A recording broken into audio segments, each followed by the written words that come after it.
श्री शिवाय नमस्तुभ्यम। ओम नमः शिवाय। हर हर महादेव। आज आप सुनिए फाल्गुन मास महात्म्य का अगला अध्याय। सूत जी कहते हैं कि आंध्र देश में वैद्यरथ नाम का एक ब्राह्मण था। उनका जन्म उत्तम कुल में हुआ। वे स्त्री पुत्र से संपन्न और विद्वान थे। ब्राह्मण के एक कन्या हुई जिसका नाम शारदा रखा गया। वह कन्या रूप और शुभ लक्षणों से सुशोभित जब 12 वर्ष की हुई तब उसे पद्मनाभ नामक एक प्रौढ़ ब्राह्मण ने मांगा। पद्मनाभ जी की पत्नी मर गई थी। वे बड़े ही धनी, शांत और राजा के मित्र थे। पिता ने उनकी याचना भंग होने के भय से अपनी कन्या उन्हें दे दी। दोपहर में विवाह करके पद्मनाभ जी ससुराल में सायकाल होने पर संध्या की उपासना करने के लिए एक सरोवर के तट पर गए। वहां पर विधि पूर्वक संध्या की उपासना की और जब लौटने लगे तब अंधकारपूर्ण मार्ग में एक सांप ने उन्हें काट लिया। इससे उनकी मृत्यु हो गई और विवाह करने के पश्चात सहसा ही उनकी मृत्यु होने पर उसके भाई बंधु रोने और विलाप करने लगे। सास ससुर और वह कन्या सभी शोक में डूब गए। भाई बंधु मृतक का दाह संस्कार करके अपने घर पर वापस लौट आए। विधवा शारदा पिता के घर में ही रह गई। एक दिन नैध्रुव नाम वाले कोई अंधे मुनि अपने शिष्य का हाथ पकड़े हुए शारदा के घर पर आए। मुनि बहुत ही वृद्ध हो गए थे। जिस समय वे घर पर पधारे शारदा के भाई कहीं पर बाहर गए हुए थे, इसीलिए शारदा ही उनके समीप आई और इस प्रकार से बोली कि हे महाभाग, आपका स्वागत है। आप इस पीढ़े पर बैठिए। आप महामुनिनाथ, मेरा नमस्कार स्वीकार कीजिए। आज्ञा दीजिए, मैं आपका कौन सा कार्य करूं। ऐसा कहकर शारदा ने बड़े ही भक्ति भाव से मुनि के पैर धुलवाए और उन्होंने पंखे से हवा करते हुए मुनि को संतुष्ट किया। थके हारे मुनि को पीढ़े पर बैठाकर उन्होंने विधि पूर्वक स्नान कराया और जब वे देव पूजा करके सुख पूर्वक आसन पर बैठे तब उन्हें आदर पूर्वक उत्तम भोजन कराया। भोजन करके तृप्त हो जब वे मुनि आनंद से परिपूर्ण हुए तब अंध मुनि ने उस कन्या के लिए उत्तम आशीर्वाद दिया कि हे भद्रे, तुम पति के साथ विहार करके सर्वगुण संपन्न श्रेष्ठ पुत्र को प्राप्त करो और संसार में बड़ी ही भारी कीर्ति पाकर देवताओं के प्रसाद की अधिकारी बनो। अंध मुनि के द्वारा ऐसे वचन सुनकर शारदा बहुत ही आश्चर्यचकित हुई और हाथ जोड़कर बोली कि हे ब्राह्मण, आपका वचन सदा ही सत्य होता है, कभी भी झूठ नहीं होता। परंतु यह मुझ अभागिन के लिए कैसे सफल होगा। मैं विधवा हूँ, आपके इन आशीर्वाद की पात्र कैसे हो सकूंगी। तब मुनि बोले कि हे शुभे, मुझ अंधे को न देख सकने के कारण मैंने जो भी कुछ तुम्हारे लिए कहा है उसे मैं अवश्य ही सिद्ध करूंगा। तुम मेरी आज्ञा का पालन करो। यदि तुम उमा महेश्वर नामक व्रत करोगी तो उसके प्रभाव से शीघ्र ही कल्याण की भागी हो जाओगी। तब शारदा ने कहा कि हे ब्राह्मण, आपके बताए हुए दुष्कर व्रत का भी मैं यत्न पूर्वक पालन करूंगी। मुझे वह व्रत और उसकी विधि बताइए।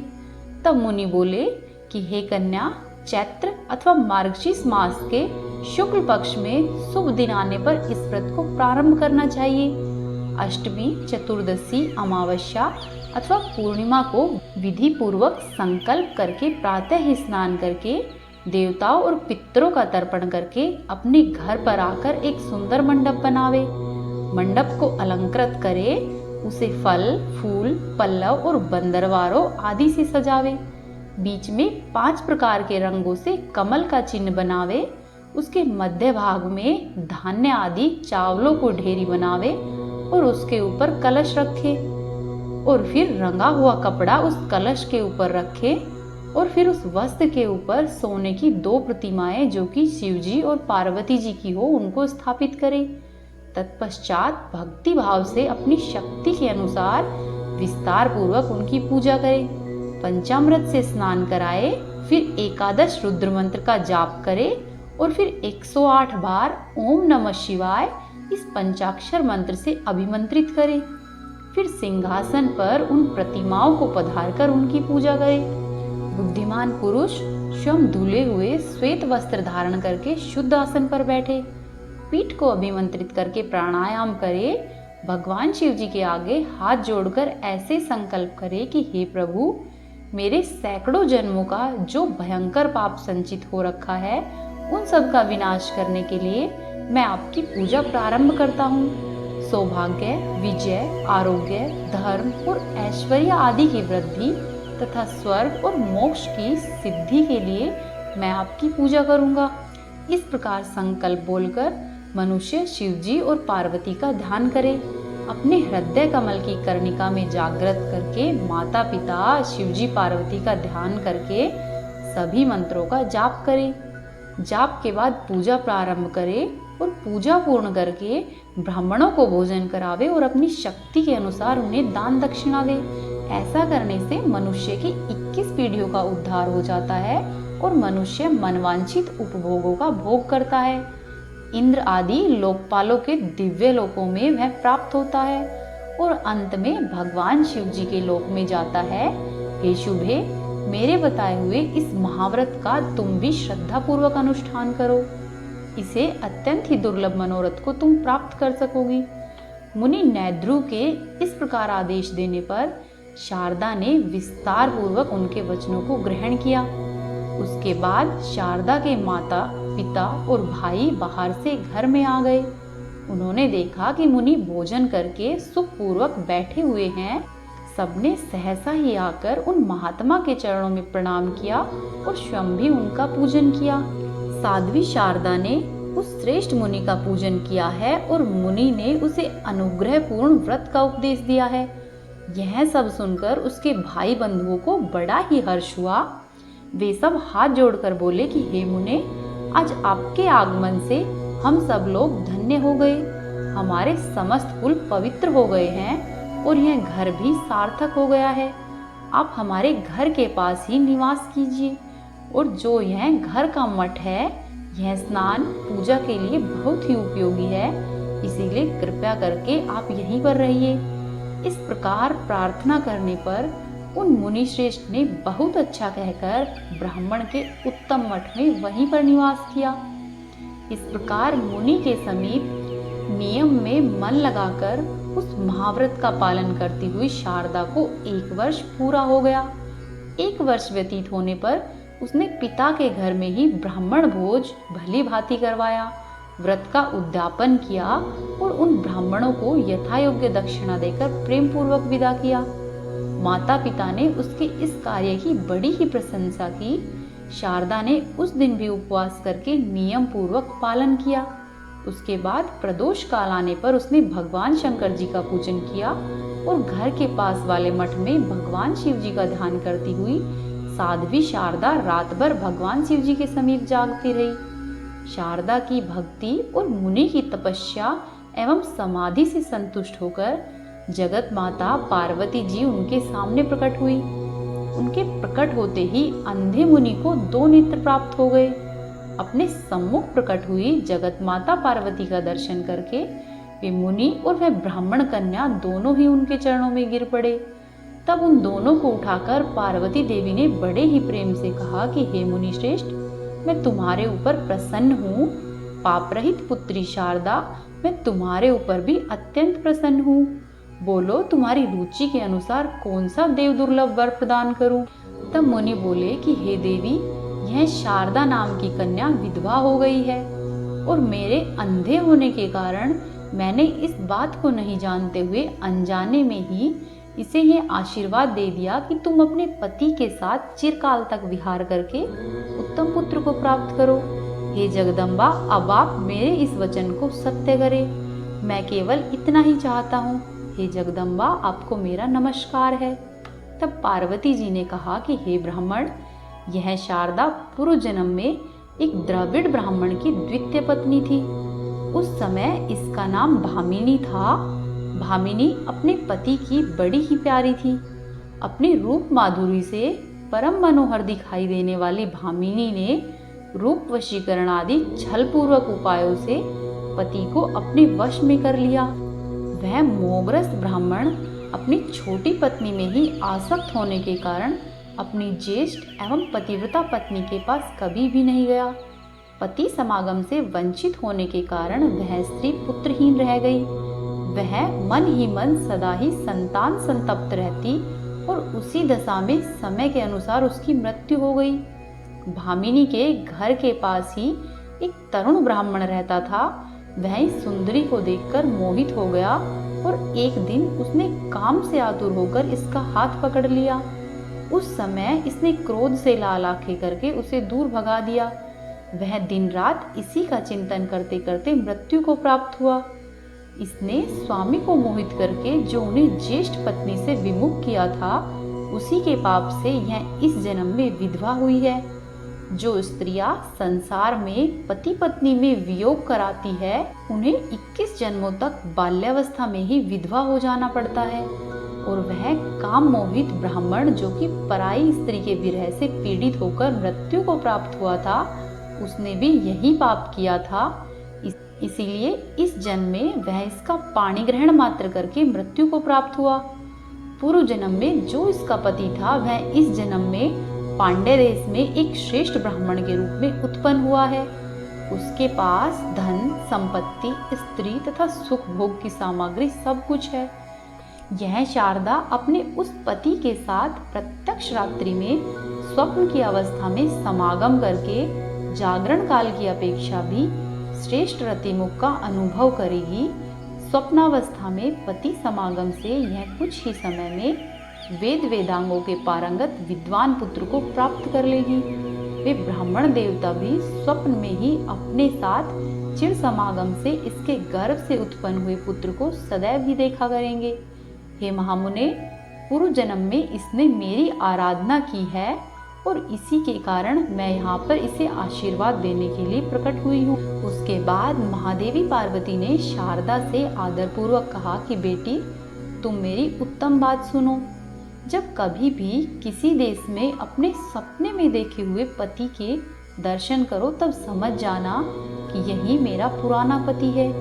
वे ब्राह्मण भी तुम्हें देखकर तुरंत ही पहचान लेगी। उस समय तुम दोनों में वार्तालाप होगा। ऐसा अवसर आने पर तुम अपने विद्वान पुत्र को उन्हीं ब्राह्मण की सेवा में समर्पित कर देना। उमा महेश्वर व्रत का जो श्रेष्ठ फल है, उसके अर्धभाग को इस प्रकार उन्हीं के हाथों में सौंप देना। तब से उन्हीं के अधीन होकर रहना।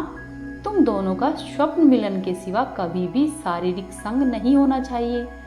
समय आने पर वे श्रेष्ठ ब्राह्मण जब मृत्यु को प्राप्त होंगे, तब उन्हीं की चिता की अग्नि में प्रवेश करके तुम मेरे धाम को पाओगी। ऐसा कहकर जगत माता पार्वती अंतर्धान हो गई। वह कन्या करुणामयी पार्वती का वरदान पाकर बहुत ही प्रसन्न हुई। रात्रि व्यतीत होने पर नवीन नेत्र पाए हुए धर्मज्ञ मुनि ने उसके माता पिता से एकांत में सब बातें कह सुनाई। तत्पश्चात वे मुनि वहां से चले गए।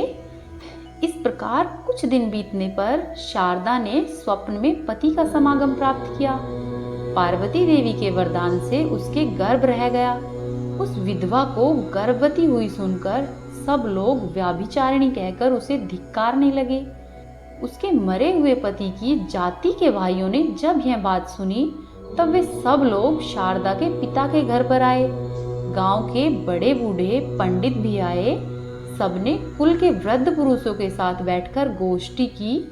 लाज से नतमुख हुई गर्भवती शारदा को बुलाकर कुछ लोग बड़े ही क्रोध में भरकर उसे डांटने लगे। कुछ लोगों ने उसकी ओर से मुंह फेर लिया। कुछ निर्दयी वृद्धों ने अपना निर्णय इस प्रकार से व्यक्त किया कि वह पाप बुद्धि वाली कन्या दोनों कुलों का नाश करने वाली है। इसके केस मुंडवाकर और नाक काट दी जाए और अन्य कुल और जाति से बहिष्कृत करके गांव से बाहर निकाल दिया जाए। यह सब सुनकर लोग ऐसा करने को तैयार ही हुए थे कि उसी समय उन्हें आकाशवाणी सुनाई दी। आकाशवाणी ने कहा कि इस कन्या ने न तो कोई पाप किया है, न ही कुल में कलंक लगाया है और न ही इसने पतिव्रत का भंग किया है। यह सदाचार पारायण स्त्री है। इसके बाद भी जो लोग इसे कुलटा या व्याभिचारिणी कहेंगे, उन पाप मोहित मनुष्यों की जिह्वा तत्काल ही 2 भागों में बट जाएगी। इस प्रकार आकाशवाणी सुनकर उसके माता पिता आदि सब लोगों को बड़ा ही हर्ष हुआ। कुछ अविश्वासी मनुष्य बोल उठे कि यह आकाशवाणी झूठी है। इतना कहते ही उनकी जिह्वा दो टूक हो गई। फिर तो यह सब जाति भाई, बंधु बांधव, स्त्रियां और बड़े बूढ़े साधु साधु कहकर शारदा की प्रशंसा करने लगे। कुल की स्त्रियां प्रसन्न हो गई। दूसरे लोग कहने लगे कि देवता झूठ नहीं बोलते, परंतु यह समझ में नहीं आता कि इसने गर्भ धारण कैसे किया है। इस प्रकार संशय में पड़े हुए लोगों को देखकर लोक तत्व को जानने वाले एक वृद्ध पुरुष ने कहा कि यह जो कुछ देखने और सुनने में आता है वह संपूर्ण ही विश्व मायामय है। इस क्षणभंगुर संसार में अकथनीय और असंभव बातें भी माया से ही होती है। माया ईश्वर के अधीन है, इसीलिए उस ईश्वर की लीला का रहस्य कौन जानता है। सत्यवती मछली के पेट से पैदा हुई और महिषासुर भैंस के गर्भ से उत्पन्न हुआ। वासुदेव जी से रोहिणी के गर्भ से पुत्र का जन्म हुआ। मुनि के श्राप से सांब के पेट से मूसल पैदा हुआ और मुनियों के मंत्र बल से राजा विषाणुभाव के गर्भ रह गया।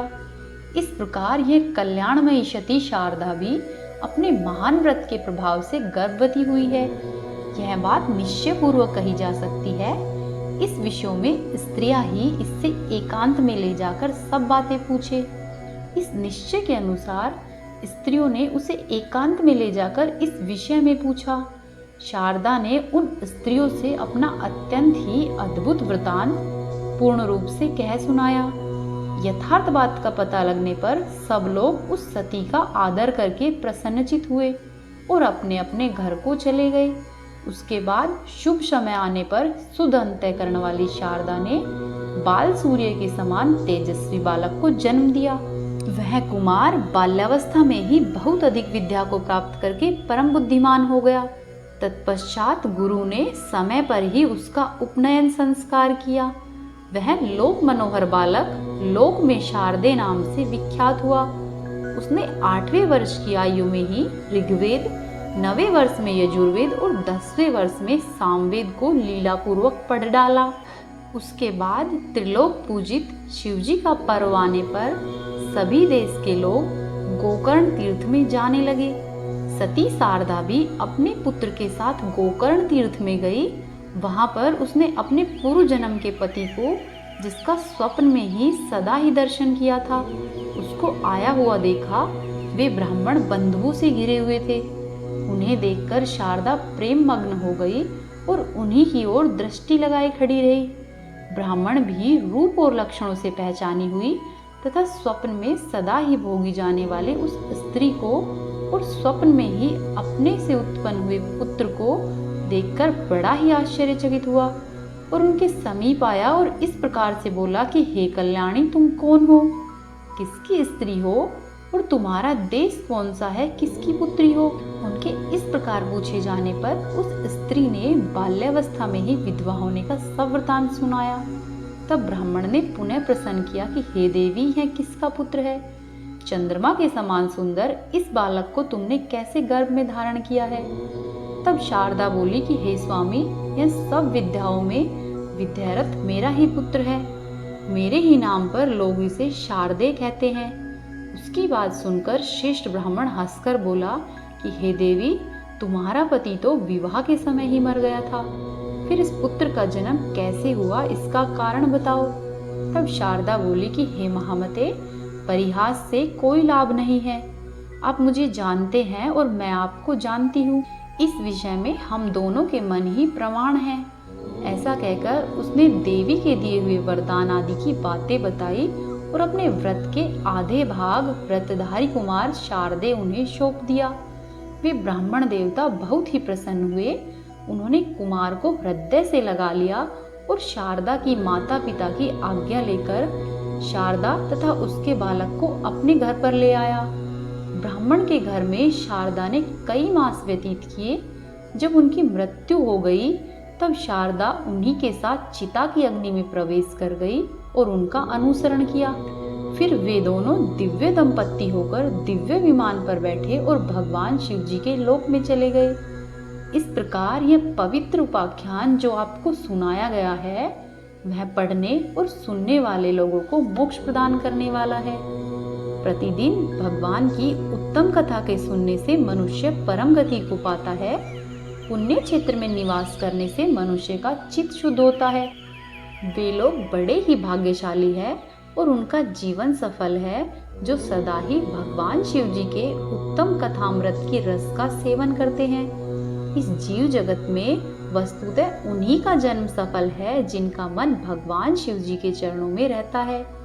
वाणी द्वारा उन्हीं के गुण गाते हैं और उन्हीं की कथा को कानों के द्वारा सुनते हैं। अनेक प्रकार के गुण विभेद जिनके स्वरूप का कभी भी स्पर्श नहीं करते, जो कि अपनी महिमा से जगत के बाहर और भीतर समान रूप से व्याप्त है, वे भगवान शिव जी प्रकाश में विहार करते हैं, जो मनुष्य के पापों की वृत्तियों को दूर करते हैं। मैं उन्हीं शिव जी के चरणों में शरण लेती हूँ। ओम नमः शिवाय। हर हर महादेव।